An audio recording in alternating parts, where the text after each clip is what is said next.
எனக்கு ஹீரோ ஆகணும்னு ஆசைனே. சிவா எதுக்கு உங்களுக்கு இந்த வேலைலாம்? நீங்கள் உங்களுக்கு இந்த டைமிங் நல்லா வருது, அதனால அப்படியே அந்த சைடில் காமெடி ரோல் இந்த மாதிரி ஏதாவது ஒன்று ஆசைப்பட்டீங்கன்னா ஓகே. 2 படம் இன்னும் 10 படம் நிறைய படம் பண்ணி நல்லா இருக்கணும் சொல்லி ஒன்று இன்வெஸ்டர்ஸ் 2 பேரை காமிச்சாரு. ஒருத்தங்க துபாயில் இருக்காங்க, ஒருத்தங்க ஆஸ்திரேலியா இருக்காரு. உள்ளூரில் யாரும் இல்லை பார்த்தீங்களா? இல்லை, சும்மா டிப்ஸு தான். அவருக்கு தெரியாத ஐட்டம்ஸ் எதுவுமே இல்லை சினிமாவில், எல்லாமே அவருக்கு தெரிஞ்சது தான். இப்போ வரப்போகிற ஏஐயில் கூட அவருக்கு நிறைய சொல்லுவார். அவன் எல்லார் பேரையும் தப்பாக சொல்லுவான். ஃபஸ்ட்டு லைனே தப்பாக போடுவான். ஃபார் எக்ஸாம்பிள் கொடியிலேனா மடியிலேன்னு போடுவான். இந்த படம் பேர் நிஞ்சா. யாருன்னா அவங்ககிட்ட கேட்டாங்கன்னா நிஞ்சான்னு தான் சொல்லணும், சரியா? ரொம்ப பொறுப்புமிக்க ஒரு தயாரிப்பாளராக இருக்கிறாரு. நேஷனல் அவார்டு வாங்கினது பற்றியெல்லாம் வந்து ரொம்ப சந்தோஷமா அதுக்கு ஒரு பார்ட்டி வச்சு கொண்டாடின ஒரு தயாரிப்பாளராக இருக்காரு. A to B உங்கள் பசியார எங்கள் ருசி பேசும். குறைந்த விலை நிறைந்த தரம், தங்கள் தேவைகள் அனைத்தும் ஒரே இடத்தில். ஜெயச்சந்திரன். ஆச்சி ராயல் குலோப் ஜாமுன் பேக்ஸ், ஒன்று வாங்கினால் ஒன்று இலவசம். Super hero. I just want to wish the whole team, Sandy and Arjun, the whole team, director எல்லாருக்குமே வந்து வாழ்த்துக்கள் சொல்லிக்கிறேன். வேறு என்ன சொல்கிறது, இன்னும் அடுத்த படத்தோட டைட்டிலுக்காக வெயிட் பண்ணிருக்கேன். So as excited as all you guys are. So Nelson அவர்கள் அடுத்ததாக கலக்குவார். எல்லாருக்கும் வணக்கம். சினீஷ், இது 3வது படமாக எத்தனை படம் சினீஷ்? 5. மீதி 3 படம் என்ன சினீஷ்? இதில் ஃபஸ்ட்டு நான் வந்து கிளாஸ்மேட். அவன் காலேஜில் நான் ஃபஸ்ட்டு அவனை பார்க்கும்போது எப்படின்னா ரோட்டில் தான் பார்த்தேன். ஏன்னா நான் காலேஜ் போயிட்டு வந்தேன். அப்போ இவன் வந்து பஸ்ஸு மேலே டாப்பு, அதாவது என்னென்னா அப்போ காலேஜ் படிக்கும்போது எல்லாருமே இந்த பஸ்ஸு டாப்பில் வரதெல்லாம் ஒரு கெத்தாக நினச்சி ஒன்று பண்ணுறதில்ல நம்மளால ஒருத்தன். ஆனால் அவனை பார்க்கும்போது தான் தெரியாது எவ்வளோ பயப்படுறான்னு. இப்படி ஒருத்தன் வந்து பார்த்து இவன் என்ன பண்ணுறான் இவன் பஸ்ஸு டாப்பில் அப்படின்ற மாதிரி யாரோ கட்டாயப்படுத்தி கூட்டிகிட்டு போன மாதிரியே இருக்கும். ஆனால் அது இவன் தான் பண்ணுறான். அதுக்கப்புறம் சரி ஓகே இப்படிலாம் இருப்பாங்க போல் காலேஜில் நினச்சி போய் கிளாஸில் உட்காடுறேன். பார்த்தா பக்கத்தில் ஒருத்தன் வந்து உட்காடுறான். டேய் இவனை அங்கே பார்த்தா அதே ஆள் தான் இங்கே வந்து உட்காடுறான்னா, நீங்கள் தானே அது மேலே ஆமாம் எப்படி இருந்துச்சு, நல்லா இருந்துச்சு சொல்லி. ஸோ காலேஜ்லேருந்து ரொம்ப புரட்சி தனமாக ஏதாவது யோசிச்சுட்டே இருப்பான். தனியாக போய் ஒரு நாள் ஒரு பையன் வரான். கீழே மச்சான் கீழே வந்து யாரோ போராட்டம் பண்ணுறாங்க அப்படின்னா. காலேஜில் என்ன போராட்டம், யாருன்னா இவன் தான் சினிஷ் தான் போராட்டம். கீழே போய் பார்த்தா தனியாக நின்றுட்டு இருக்கான். தனியாக நின்றுட்டு எதுவோ மொத்தமாக மாற்ற சொல்கிறான். காலேஜ் டைமிங்கை மாற்ற சொல்கிறானா என்ன மாற்ற சொல்கிறான் யாருக்கு தெரியல. என்னென்னமோ பேசுகிறான். மேலே இருந்து பசங்க வா மேலே எங்களை பார்த்து முறைக்கிறான். மேலே பார்த்து முறைச்சிட்டு அதுக்கப்புறம் மேலே என்னென்னமோ கூப்பிட்றோம். அதுக்கப்புறம் மேலே வந்து திட்டுறான். ஏன்டா ஒருத்தர் இறங்கி யாராவது ஒருத்தர் ஆரம்பிக்கணும்னு ஆரம்பிச்சு நீங்களாம் வரணும் இல்லை, எங்கே வரணும் இல்லை வாடா உட்காரான்னு சொல்லி அப்பத்துலேருந்தே சொல்லிட்டு என்னென்னா நமக்கு என்ன ஒப்பீனியன்னா கன்ஃபார்மாக இது வந்து வேலைக்கு ஆகாது, பெஞ்சை மாற்றிட்டேன், இதுக்கப்புறம் இவன் பக்கத்தில் உட்காரக்கூடாது சொல்லி. அதுக்கப்புறம் நாங்கள்லாம் காலேஜ் அந்த சொல்லிடுவா. என்னென்னா என் ஃப்ரெண்டு ஒருத்தர் இருக்கா சத்யான்னு சொல்லி. நான் என்ன பண்ணிட்டேன், நாங்கள் ஃபஸ்ட்டு செமஸ்டரில் எழுதின ஒரு சப்ஜெக்ட் வந்து எல்லாருக்கும் ரிசல்ட் வந்துடுச்சு. நாங்கள்லாம் இப்போ ஹெச்ஓடி டிபார்ட்மெண்ட்டில் பார்த்துட்டு சாரி ரொம்ப தொண்டை கட்டியிருக்கு, விடிவியோட மேட்ச் இது அந்த மாதிரி மேட்ச் ஆயிடுச்சு. போய் ஹெச்ஓடி ரூமில் ரிசல்ட் பார்த்துட்டு வரோம், நாங்கள்லாம் பாஸ் ஆகிட்டோம் அப்படின்னு சொல்லிட்டு. இவர் அதுக்கே லேட்டாக வந்திருக்காரு. நேராக மேலே படிக்கட்டு ஏறி அதை பார்க்க போகிறதுக்குள்ளே அந்த பையன் என்ன பண்ணிட்டான், அவன் பார்த்துட்டு கீழே இறங்கி போகிறான். அவன் மேலே வரும்போது நீ எங்கடா போகிற மேலே அப்படின்னு சொல்லி, இல்லை ரிசல்ட் வந்துருக்கலாப்பா, நீலாம் ஃபெயில்ரா வாடான்னு கூப்பிட்டு போயிட்டான். கூப்பிட்டு போனதுக்கப்புறம் ஃபர்ஸ்ட் இயர் முடிஞ்சு ஃபெயில் என்னன்னு அப்படி உட்காந்துருக்கேன், எல்லாம் முடிஞ்சிச்சு. அதுக்கப்புறம் second sem எழுதுறவங்க, third sem, fourth sem, எல்லா செம்மும் இவர் வருவார். அந்த அட்டெம்ப்ட் எழுதிட்டே இருப்பான். அட்டெம்ப்ட் ஆனால் இவர் ரோல் நம்பரே வராது கிளாஸில். பார்த்து தனியாக உட்கார வச்சு எக்ஸாம் எழுத வச்சுட்டே இருப்பாங்க. அப்புறம் 3 வருஷம் கழிச்சு யூனிவர்சிட்டியில் போய் செக் பண்ணியிருக்காரு. அப்புறம் தெரியும் ஃபர்ஸ்ட் செமஸ்டர்லேயே பாஸ் ஆகிருக்காப்புல. அந்த எக்ஸாமை பாஸ் ஆன எக்ஸாம் 6 வாட்டி எழுதின ஒரே ஆள் இவன் தான். ஸோ இதெல்லாம் தெரிஞ்சதுக்கு அப்புறம் அவன் உங்க ஃப்ரெண்டா இருக்கும்போது அவனை பத்தி நம்ம என்ன நினைப்போம், அப்படிதான் நானும் நினைச்சேன். அதனால என் மேல தப்பு இல்லை, அவன் மேலதான் தப்பு. பட் அதையும் தாண்டி இன்னைக்கு வந்து 5 படம் மச்சான், 5 படம் இருக்குதா. இப்போ 5வது படம் தானே டைட்டில், சூப்பர் ஹீரோ வச்சிருக்கேன். அந்த படம் வந்து ரொம்ப நல்லா போகும். எப்படி இப்போ இதில் இன்னொரு எனக்கு பெரிய ரீசெண்ட் அதிர்ச்சி வந்து அந்த நேஷனல் அவார்டு வாங்கும்போது தான். அதாவது அதை அனௌன்ஸ் பண்ணும்போது பார்த்தேன், ஃபினிஷ் எத்தனை பேர் இருக்காங்க ஊரில், இவன் மட்டும் தான் இருக்கான் நமக்கு. அப்புறம் பார்க்கும்போது தெரிஞ்சிச்சு சும்மாவே வந்து எப்படின்னா ரொம்ப ஒரு இதுவாக தான் பேசுவான். நீ பாடுறா, நீ ஃபோன் பண்ணி ஏதாவது ரேண்டமாக திட்டுறது இதெல்லாம் பண்ணிட்டு இருந்தான். அன்னைக்கு ஃபர்ஸ்ட் அனௌன்ஸ் பண்ணும்போது கொஞ்சம் ஒரு மாதிரி தான் இருந்துச்சு. ஏன்னா இதுக்கப்புறம் காலம் ஃபுல்லாக இவன் இதை சொல்லுவான், இவனை எப்படி நம்ம டீல் பண்ண போகிறோம் அப்படின்னு சொல்லி. பட் ஆனால் பரவாயில்ல, அன்னைக்கு தான் வந்து அவன் முதல் வாட்டி ஒரு தன்மையாக பேசுகிறான். எப்பவுமே அப்படியே அந்த பஸ் டாப் மாதிரியே பேசுவான். அது பேசும்போது சரி ஏதோ திருந்திட்டான், பயம் வந்திருக்கு போல அப்படின்னு சொல்லிட்டு அதோட அக்ரிமெண்ட் சொன்னான். இந்த படத்துக்கு நேஷனல் அவார்டு வாங்கினா நான் தான் போய் வாங்குவேன்னு சொல்லி நான் அப்பவே போட்டுறேன் மச்சான். அதை நினச்சி எனக்கு ரொம்ப பெருமையாக இருக்குன்னா எனக்கும் நானும் சொன்னேன், எனக்கும் ரொம்ப பெருமையாக இருக்குடா, இன்னையோட நீ எனக்கு ஃபோன் பண்ண மாட்டேன், எனக்கு தெரியும். இவன் காதில் கட்டிட்டு இருந்தேன். ஸோ அப்பத்துலேருந்து வந்து ஆளை பாருங்க, இன் பண்ணுறான், பின்னாடி கை கட்டுறான், வெக்கப்படுறான். ஸோ இந்த மாதிரி இருக்கு. இப்போ 2 படம் அனௌன்ஸ் பண்ணி இன்னொரு படம் என்ன இனிமேல் தான் தெரியும்ல. 2 படம், இன்னும் 10 படம், நிறைய படம் பண்ணி நல்லா இருக்கணும் ஃபினிஷ். ஒன்று இன்வெஸ்டர்ஸ் 2 பேரை காமிச்சாரு. ஒருத்தங்க துபாயில் இருக்காங்க, ஒருத்தங்க ஆஸ்திரேலியா இருக்காங்க. உள்ளூர்ல யாரும் இல்லை பார்த்தீங்களா? இல்லை, சும்மா டிப்ஸு தான். ஆனால் பட் நான் பாருங்க, அவன் ஃபாரின் வரைக்கும் வேற மாதிரி பண்ணுவான். ஸோ இந்த படம் நல்லா வரணும்னு சொல்லிட்டு எல்லாரையும் கேட்டுக்கிறேன். All the best finish. Thank you so much. எல்லாருக்கும் வணக்கம், வாழ்த்துக்கள். ஃபர்ஸ்ட் வந்து சூப்பர் ஹீரோ டீமுக்கு and Arjun Das wishing a speedy recovery. And இந்த படம் உங்களுக்கு பெரிய சக்ஸஸ் ஆகட்டும். அண்ட் நிஞ்சா, இது இன்னும் பேசிக் ஐடியா மட்டும் எனக்கு தெரியும். இந்த கதையோடது ரொம்ப சுவாரஸ்யமாக இருந்தது. ஒரு நல்ல ஒரு என்டர்டெய்னராக ஒரு செம ஃபன்னோட இருக்கிற படமாக இருக்கும். அண்ட் இதில் லீடாக நடிக்கிறது பாரத். அவர் ஃபோட்டோ போடல, அடுத்த போஸ்டரில் போடுவாங்கன்னு நினைக்கிறேன் நான். பாரத் தான் இவர் இங்கேருந்து நீ தான் கெட்டப் போட்டிருக்கேன்னு நினச்சிருக்காரு பாரத். பாரத்தோட போஸ்டர் தனியாக வரும்.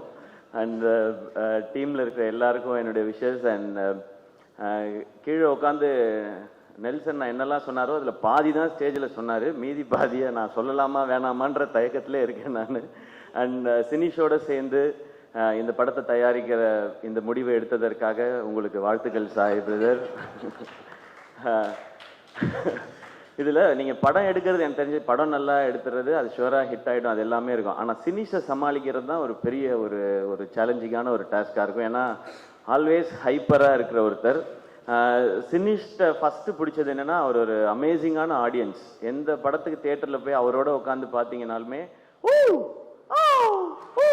இப்படி தான் படமே பார்ப்பாப்ல. இவன் யாரா நம்ம பக்கத்தில் உட்காந்து கராத்தே பழகிறான் அந்த மாதிரி இருக்கும் அது. ஸோ அவ்வளோ ஒரு என்னது சூப்பராக இருந்துச்சு, இதில் படம் நல்லா இருந்துச்சு, சூப்பராக இருந்துச்சுன்னு. ஸோ எல்லா படத்துக்கும் அப்படி தான் சொல்லுவார். ஸோ அவர் படத்துக்கு நம்ம எல்லாரும் அப்படி சொல்லுவோம்னு நான் நம்புகிறேன். பட் சினிஷ்க்கு எனக்குமான அது நட்புன்னு சொல்கிறதா இல்லை அந்த மோதல்ங்கிறதா என்னன்னு தெரியல. அது வந்து தொன்று தொட்டு பின்னாடி போகணும். நம்ம அப்போ ஆரம்பிச்சது. நான் நெல்சன் நாட்டை வந்து அசிஸ்டன்ட் டைரக்டராக சேர்ந்த டைம் ஃபர்ஸ்ட் நானும் நெல்சனாக வேட்டை மன்னன் கதை பண்ணும்போது எங்களுக்கு அப்போ ஆஃபீஸ் கிடையாது, ப்ரொடியூசர்லாம் ஃபிக்ஸ் ஆகல, ஹீரோவும் ஃபிக்ஸ் ஆகல. நாங்கள் மெரினா பீச்சில் போய் உட்காந்து அவர் சொல்லுவார் ஒன்று, அதில் வந்து நான் எழுதிட்டே இருக்கணும். அது நெல்சன் நான் பேசும்போது அது கூட பழகணுங்களுக்கு தெரியும், சில வார்த்தைகளை நம்ம பீப் போட்டு தான் எழுதணும். அதை போட்டு நான் எழுதிட்டு இருந்த காலகட்டம். அப்புறமா ஆஃபீஸ் போட்ட பிறகு அருண் ராஜா வந்து சேர்ந்தான். அப்புறமா வந்து சேர்ந்தார் சினிஷ். அவரோட ஃப்ரெண்டுன்றது ஓரளவுக்கு தெரியும். அவர் அந்த நடுவில் சொன்னார்ல ஏதோ ஹர்ட் பண்ணிட்டேன் அப்படிலாம் சொன்னார். அது ஹர்ட்லாம் பண்ணல. எது நடந்ததுன்னா, நாங்கள் அந்த ஆஃபீஸில் இருக்கும்போது ஒரு நாள் சொன்னார், நீங்கள் என்ன ஆகணும்னு ஆசைப்படுறீங்க சிவா அப்படின்னு கேட்டார். நான் சும்மா அப்போ எனக்கு ஹீரோ ஆகணுன்ற ஆசையே கிடையாது. நான் அப்போ வந்து டிவி பண்ணிட்டு இருந்தேன், வேட்டை மன்னன்ல ஒரு அசிஸ்டன்ட் டைரக்டராக ஒர்க் பண்ணிட்டு இருந்தேன், ஒரு காமெடி ரோலும் பண்ணிட்டு இருந்தேன். சரி இருந்தாலும் வம்புல போன்னு சொல்லிட்டு நான் என்ன பண்ணேன், நான் எனக்கு ஹீரோ ஆகணும்னு ஆசைனேன். சிவா எதுக்கு உங்களுக்கு இந்த வேலைலாம், நீங்கள் உங்களுக்கு இந்த டைமிங் நல்லா வருது அதனால அப்படியே அந்த சைடில் காமெடி ரோல் இந்த மாதிரி ஏதாவது ஒன்று ஆசைப்பட்டீங்கன்னா ஓகே. நான் சும்மா இல்லாமல் ஏன் நாங்கள்லாம் ஆகக்கூடாது பாருங்க, தேவையில்லாத வேலை பார்க்குறீங்க நீங்கள். சரி விடுவாருன்னு பார்த்தா விட மாட்டாரு. எங்களுக்கு லஞ்ச் பிரேக் விட்ட பிறகு சிவா இந்த ஹீரோலாம் உங்களுக்கு வேணாம், உங்களுக்கு செட் ஆகாது நீங்கள் திரும்ப சொல்லிட்டு அதை நான் மறந்தே போயிட்டேன். நான் ஹீரோ ஆன பிறகு இவருக்கு எங்கேயோ தோணி இருக்கு போல, இவரா சம்மந்தமே இல்லாமல் ஒரு 4 வருஷம் கழிச்சு அன்னைக்கு பேசுனது எதுவும் நீங்கள் மனசில் வச்சுக்காதீங்க. நான் மறந்துட்டேன் அந்த மேட்டரே. அதுக்கப்புறம் இதெல்லாம் நடந்துச்சு. ஸோ அந்த காலகட்டத்தில் நடுவில் எல்லாரும் பிஸி ஆகிடுவோம்ல, அதில் நான் பேசாமல் இருந்தது இவர் மேலே கோபமாக இருக்கதா இன்னைய வரைக்கும் நினச்சிக்கிட்டு இருக்காரு, நான் ஹர்ட் பண்ணிட்டேன் அப்படின்னு சொல்லி. நீங்கள் ஹர்ட்லாம் பண்ணல, அப்போ எனக்கே ஐடியா இல்லை. அப்போ ஆக்சுவலாக நடுவில் என்ன சொன்னார்னா, சும்மா இல்லாமல் நீங்கள் எல்லாம் ஹீரோ ஆகக்கூடாது சிவா, நம்ம டான்ஸ் சதீஷ் இருக்கான் பார்த்தீங்களா, அவன் தான் ஹீரோ ஆகணும், நீங்கள் அவங்க கூட காமெடி நான் நடிகன்னு சம்மந்தமே இல்லாமல் அவரெல்லாம் கோர்த்து விட்டு இதுக்குள்ள இந்த மாதிரி ஓப்பனா பேசுவாப்புல. அதனால பல பேர்கிட்ட பிரச்சனையா இருக்கு, பஞ்சாயத்தா இருக்கு, நிறைய இருக்கு, இன்னமும் ஆகிட்டே தான் இருக்கு. இந்த மாதிரி வெளிப்படையாக பேசக்கூடிய சினிஷை நீங்க எப்படி ஹேண்டில் பண்ண போறீங்கன்றதான் உங்களுடைய சேலஞ்சா இருக்கும்னு நினைக்கிறேன். பட் அவருக்கு ஒரு பேஷன். இப்போ கீழே இருக்கும்போது நான் நெல்சன் சொன்னேன் 5-6ன்னு போட்டிருக்கேன், என்னன்னு கேட்டார் அவரு. இது 5th ப்ராஜெக்ட் 6th ப்ராஜெக்ட், இந்த மீதி 4 ப்ராஜெக்ட் என்ன நம்ம சொல்லவே மாட்டான், ஸ்ட்ரெயிட்டா 5-6ன்னு போட்டுக்கிட்டான் அப்படின்னாரு. அதுக்கப்புறம் அவன் பேசும்போது இந்த வருஷம் 2 படம், அடுத்த வருஷம் 2 படம் அனௌன்ஸ் பண்றோம், அதுக்கப்புறம் சீரீஸ் அனௌன்ஸ் பண்றோம். இவன் எல்லாம் அனௌன்ஸ் பண்றோன்னு மட்டும்தான் சொல்றான், எப்போ ரிலீஸ் பண்றோன்னு சொல்றானா பாருன்றாரு அவர். இப்படிதான் கான்வர்சேஷன் போயிருந்தது. பட் சினிஷ், உங்களுடைய எனர்ஜிக்கு நான் ஏன் சினிஷோட எனர்ஜின்னு சொல்றேன்னா, ஒரு 40 வருஷமா இருக்காரு இண்டஸ்ட்ரியில. நீங்க பார்த்து இப்பதான் முடிச்சு புதுசா வந்து ஃபர்ஸ்ட் டைம் ட்ரை பண்றாருன்னு ஒரு யங்ஸ்டர் ஒருத்தர் சினிமாவுக்குள்ள வராரு, அவருக்கு சப்போர்ட் பண்ணணும் அப்படின்னு யூடியூப்ல யாரும் கமெண்ட்லாம் போடாதீங்க. அவர் வந்து 40 வருஷம் ஆச்சு, அவர் ரொம்ப நாளா இருக்கிறாரு. அண்ட் எல்லாரும் அவர் கூட ஒர்க் பண்ண எல்லாருமே வந்து இங்க டைரக்டரா இருக்காங்க, சக்சஸ்ஃபுல் டைரக்டரா இருக்காங்க, நேஷனல் அவார்டு வின் பண்ணியிருக்காங்க. இதை பத்தி நாங்க நிறைய பேசியிருக்கோம். எப்படி உங்களுக்கெல்லாம் டைரக்டர் ஆகணும்னு தோணுச்சுன்னா, சினிஷே டைரக்டர் ஆயிட்டான், நம்ம ஆக முடியாதான்னு சொல்லி தான் எங்களுக்கெல்லாம் ஒரு மோட்டிவேஷன் வந்துச்சு அப்படின்னு சொல்லி நான் சினிஷ்ட கேட்பேன், சினிஷ் ஏன் இப்பெல்லாம் நீங்க டைரக்ஷன் பண்றது இல்லை அப்படின்னா, பண்ணணுங்க அப்படின்னா. நான் விளையாட்டுக்கு கேட்டேன், சும்மா நீங்க சீரியஸா ஏதாவது பண்றாங்க. இப்போ ப்ரொடக்ஷன் நல்லா போயிட்டு இருக்கு, பார்க்கிங் வந்து நல்லா பண்ணிட்டீங்க, சூப்பர்னு சொல்லி. ஆக்சுவலாக எப்படிப்பட்ட உஷாரான ஆளுங்கிறதுக்கும் ஒரு பாயிண்ட் சொல்லிடுறேன். பார்க்கிங் படம் வந்து இன்னொரு ப்ரொடியூசரோட சுதனோட சேர்ந்து தான் அவர் பண்ணியிருக்காரு. அக்ரிமெண்ட் போடும்போது ஒருத்தன் என்ன கான்ஃபிடென்ஸ், என்ன உஷாரா இருந்தா இந்த படத்துக்கு எந்த அவார்டு கிடைச்சாலும் நான் தான் போய் வாங்குவேன்னு ஒரு அக்ரிமெண்ட்ல ஒரு பாயிண்ட் போட்டிருக்காங்கன்னா என்ன கான்ஃபிடென்ஸ் லெவல்னு பார்த்துக்குங்க. அவ்வளோ ஒரு உஷாரான ஆளு. ஸோ அவார்டையே அப்படி பண்ணி வாங்கிப்பாருன்னா பணத்தை எப்படி செட்டில்மெண்ட் வாங்குவாப்லன்றது உங்களுக்கு நல்லா தெரிஞ்சு. ஸோ தினேஷ், எங்களுக்கு ரொம்ப சந்தோஷம் இந்த நிகழ்ச்சியில் வந்தது. இன்னொன்று, அவருக்கு பின்னாடி இண்டஸ்ட்ரியில் பின்னாடி ஆள் இருந்தோ இல்லை ப்ரொடியூசரோட பையனோ டைரக்டரோட பையனோ அதெல்லாம் கிடையவே கிடையாது. அவராக இந்த இண்டஸ்ட்ரியில் எப்படி நெல்சன் கூட காலேஜில் படித்து சினிமா மேலே இன்ட்ரெஸ்ட் வந்து அசிஸ்டன்ட் டைரக்டராக இருந்து டைரக்டர் ஆகி அதுக்கப்புறம் ப்ரொடியூசர் ஆகி சக்ஸஸ்ஃபுல்லாகினா அவருக்கு ஒரு ஜேர்னி இருக்குது. எந்த பேக்ரவுண்டும் இல்லாமல் இவ்வளோ பேரை சம்பாரிச்சிருக்கான்றதான் சினிஷோட சக்ஸஸாக நான் பார்க்குறேன். இப்போ வந்து பார்க்கும்போது ரெடின்னு சொன்னார், 100 நாள் ஃபங்க்ஷன் மாதிரி இருக்குது இதுவே அப்படின்னாரு. கண்டிப்பாக அந்த மாதிரி ஃபங்க்ஷனும் இருக்கும். அப்போ எல்லாரும் சேர்ந்து இவ்வளோ பேரும் வருவோமா தெரியல. சினிஷ் திடீர்னு இட்டு கொடுத்துட்டான், நிறையா சம்பாதிச்சிட்டான், இந்த இதுக்கு போகணுமான்னு காண்டா கூட நாங்கள் சுற்றுறதுக்கு வாய்ப்பு இருக்குது. அதனால இப்போயே நாங்கள் வாழ்த்திக்கிறோம். டெஃபினட்டாக இந்த படத்தோட கதை ஐடியா கேட்டப்போ இது எல்லாருக்கும் ப்ராஃபிட்டபிளாக ஆடியன்ஸை என்டர்டெயின் பண்ணுற ஒரு படமாக இருக்கும். நிஞ்சாக்கும் சூப்பர் ஹீரோக்கும் என்னுடைய வாழ்த்துக்கள். இந்த படத்தில் பங்கு பெற அனைவருக்கும் என்னுடைய வாழ்த்துக்கள். இந்த படம் சக்ஸஸ் ஆகட்டும். இந்த சக்ஸஸ் மீட்டில் திரும்ப நாங்கள் எல்லோரும் வந்து சந்திக்கிறோம். பார்ட்டி கொடுத்துருவீங்கல்ல? நான் ஒன்றும் பண்ண போகிற சைட் டிஷ் தான் சாப்பிட போகிறேன். தேங்க்யூ எல்லாருக்கும் நன்றி. எல்லாருக்கும் வணக்கம். சினிஷ் அவருக்கு வந்து பல பேர் இருக்குது. Pineapple Shirish, bluff master Shirish. கண்டிப்பாக இப்போ இன்வெஸ்டர்ஸ்ட்டு நிறைய ப்ளஃப் பண்ணி தான் இந்த இன்வெஸ்ட்மெண்ட் கொண்டு வந்திருக்குன்னு தெரியும். பட் ஜோக்ஸ் அப்பா அவரை பற்றி நிறைய சொல்லியிருக்கேன், நிறைய பேர் எல்லாருமே சொல்லிட்டாங்க. பட் வெரி ஜென்யூன் பர்சன், அதுதான் நான் சொல்லுவேன். ரொம்ப ஜென்யூனாக போய் சொல்லுவார். அண்ட் வெரி அவர்கிட்ட நீங்கள் நிறைய இரிட்டேட்டிங்காக நிறைய விஷயம் பண்ணுவார். பட் அவர் மேலே உங்களுக்கு கோவமே வராது.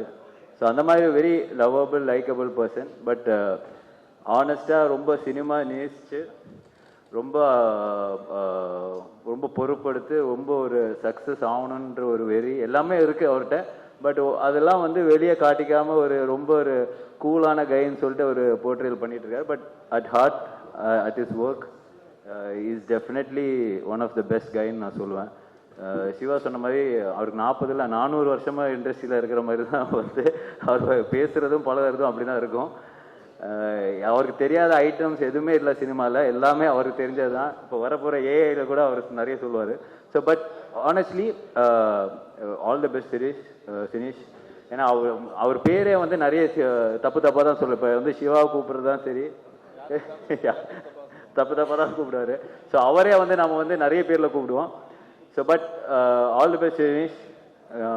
கண்டிப்பாக சூப்பர் ஹீரோ அண்ட் நிஞ்சா. நீங்கள் வந்து ரொம்ப நாளாக நடிக்கணும்னு ஆசைப்பட்ட போஸ்ட் நீங்கள் ரிலீஸ் பண்ணியிருக்கீங்கன்னு நினைக்கிறேன். So definitely all the best and wishing you black Bastar success. Like கண்டிப்பாக இந்த படத்தில் பிரச்சனை எழுதி வாங்கிட்டீங்களா? நேஷனல் அவார்டு உங்களுக்கு தான். ஸோ டெஃபினெட்லி கண்டிப்பாக இந்த படத்துலையும் definitely it's an entertainer. Definitely பெரிய என்டர்டெய்னர் சொல்லியிருக்காரு கதையெல்லாம். So it will be a huge success, and wishing you many more films to come like this, and huge functions like this, and there will be a lot of support from all of us all the time.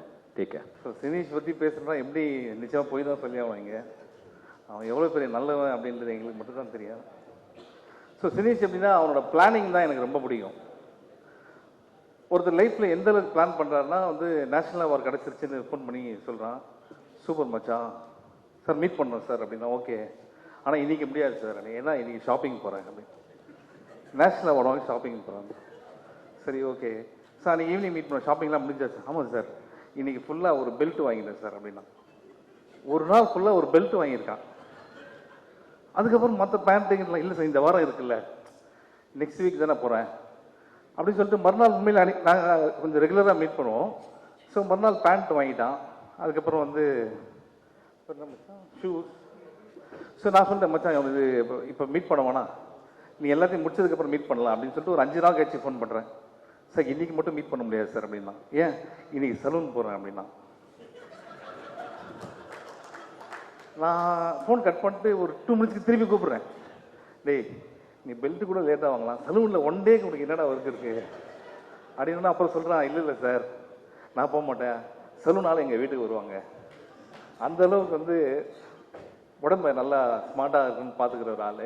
Sir national award வாங்கிட்டு photo அமிச்சான். ஒரு வெள்ளை சட்டை போட்டிருக்காங்க. இந்த வெள்ளை சட்டைக்கு 7 நாள் எதுக்குறா உங்களுக்கு ஷாப்பிங் வாங்க. ஸோ சினீஷ் வந்து ஜாமி சொன்ன மாதிரி ஒரு பிரச்சனை இருக்குது. அவன் எல்லார் பேரையும் தப்பாக சொல்லுவான். ஃபஸ்ட்டு லைனே தப்பாக போடுவான். ஃபார் எக்ஸாம்பிள் கொடியிலேனா மடியிலேன்னு போடுவான். ஓகே இந்த படம் பேர் நிஞ்சா. யாருன்னா உங்ககிட்ட கேட்டாங்கன்னா நிஞ்சான்னு தான் சொல்லணும் சரியா. நீ எதனா தப்பாக சொன்னால் நீ ஏன் மாட்டிப்ப, நீ தான் ப்ரொடியூசர். சார் இந்த பேர் எனக்கு இப்போ தானே தெரியும், நான் இந்த பிளான்லாம் பண்ணல சார், தயவுசெய்து எல்லாரும் பேரையும் காப்பாற்று. பட் அந்த சீரியஸ் நோட் என்னென்னா சிவா பிரதர் சொன்ன மாதிரி எந்த ஒரு பேக்கப்புமே இல்லாமல் வந்து இன்றைக்கி வந்து ஒரு நல்ல ப்ரொடியூசர் வந்து நல்ல படங்கள் பண்ண ஒரு பெரிய ப்ரொடியூசராக வந்திருக்கான். I'm so proud of you Sineesh. And I want to thank Vineesh. அப்படி கை காமிச்சு இங்கே வா எதுக்கு சொல்கிறேன் இங்கே வா. சினீஷ் பண்ணுறான் நீங்கள் நினைக்கிறீங்களே, அதில் பாதி இவன் தான் பண்ணுறான். அவன் தம்பி வினீஷ், சினீஷோட தம்பி வினீஷ். அவனுக்கு நிறைய டிஃப்ரென்ஸ் இருக்குது. அதில் ஒன்று முக்கியமான டிஃப்ரென்ஸ், இவன் ரொம்ப நல்ல பையன். அப்புறம் தலையில் முடி இருக்கு. Okay so recent times we become very close மச்சான், ஆல் தி பெஸ்ட். அண்ட் இதெல்லாம் முடிச்சுட்டு முந்தைய என்ன அவன் தான் ட்ராப் பண்ணான். அப்போ என்ன சொன்னான், சீக்கிரம் நம்ம ஒரு படம் பண்ணோம் சார் அப்படின்னா. அப்படி வச்சேன் பெல்ட் வாங்குறது ட்ரெஸ் வாங்குறதுக்கு 1 வருஷம் பண்ணுறான். நம்ம கதை 28லன்றான். கிளாடியேட்டர், டைட்டானிக் அந்த ரேஞ்சில் சொல்லிட்டு நீ ஓகே. இருந்தாலும் மச்சான் ஐம் வெரி ஹாப்பி. அண்ட் இந்த படத்தில் இருக்க எல்லாருக்குமே என்னுடைய வாழ்த்துக்கள், க்ரூ அண்ட் எங்கள் கூட வந்த டீமுக்கும் உங்கள் சார்பாக சொல்லிடுறேன். Sineesh, good luck from all of us. Thank you. சினீஷுக்கு வந்து என்னுடைய வாழ்த்துக்கள். ஒரு டிரெக்டராக இருந்து ப்ரொடியூசராக மாறி ரொம்ப பெருமையாக ப்ரொடியூசராக தன்னை உணர்கிற தருணமாக அதை நான் பார்க்குறேன். ரொம்ப சந்தோஷம். அதுவும் தன்னுடைய உதவி இயக்குனராக மாற்றி பார்க்குறதுல ரொம்ப சந்தோஷமாகவும் கர்வமாகவும் பேசினதை வந்து நான் ரொம்ப மகிழ்ச்சியாக பார்க்குறேன். அண்ட் ரொம்ப பொறுப்புமிக்க ஒரு தயாரிப்பாளராக இருக்கிறாரு. நேஷ்னல் அவார்டு வாங்கினது பற்றியெல்லாம் வந்து ரொம்ப சந்தோஷமாக அதுக்கு ஒரு பார்ட்டி வச்சு கொண்டாடின ஒரு தயாரிப்பாளராக இருக்கார். உண்மையிலேயே வந்து வாழ்த்துக்கள். அண்டு நிஞ்சா படக்குழுவினருக்கு என்னுடைய வாழ்த்துக்கள். அந்த பேரும் இன்ட்ரெஸ்டிங்காக இருக்குது. இந்த படம் பெரிய வெற்றி அடையணும். இந்த படத்தில் என்னுடைய நண்பர் சாய் தேவானந்த் வந்து தயாரிப்பாளராக இணைஞ்சிருக்கிறதுல வந்து எனக்கு ரொம்ப சந்தோஷம். ஏன்னா சாய் வந்து ஒரு என்ன சொல்கிறது, ரொம்ப சினிமா மேலே தீவிர பற்று கொண்ட காதல் கொண்ட ஒரு மனிதர். அவருடைய திரைப்பட என்ன சொல்கிற அவர் ஒரு திரைப்பட ரசிகனாக அவருக்கு என்னென்ன படங்கள் பிடிக்கும்னு எனக்கு தெரியும்.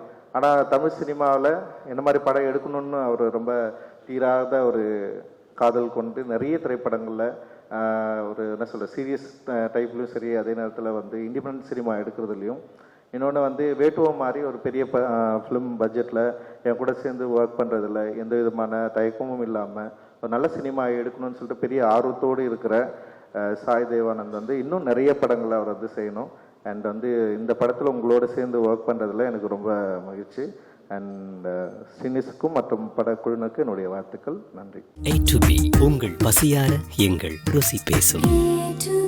குறைந்த விலை நிறைந்த தரம் தங்கள் தேவைகள் அனைத்தும் ஒரே இடத்தில். ஜெயச்சந்திரன். ஆச்சி ராயல் குலோப் ஜாமுன் பேக்ஸ் 1 வாங்கினால் 1 இலவசம்.